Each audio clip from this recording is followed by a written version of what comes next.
Trump ఇప్పుడు వచ్చిన term కి మీకు ఎలాంటి డిఫికల్టీస్? సార్ నేను దీన్ని డిఫికల్టీగా అసలు ఫీల్ అవ్వట్లేదు. రియాలిటీ చెప్పాలంటే ట్రంప్ క్వాలిటీ స్టూడెంట్స్ కోసం స్ట్రిక్ట్ చేస్తున్నాడు అనేది నేను అనుకున్నాను.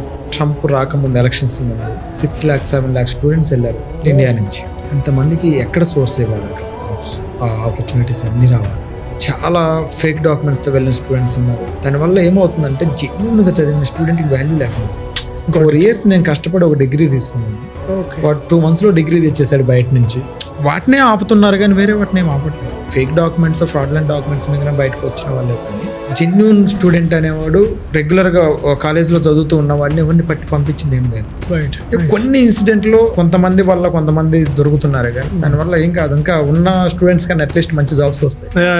నేను ఇందాక మీకు ఇది కూడా అన్నాను, ఇంటర్వ్యూస్ ఎలా అవుతుందంటే క్వాలిటీ స్టూడెంట్ కోసం బట్టి కొట్టడం ఇటువంటి ఏం లేకుండా ప్రాపర్గా ఓన్ వర్డ్స్లో చెప్పగలిగిన వాళ్ళకి వీసాలు వస్తుంది.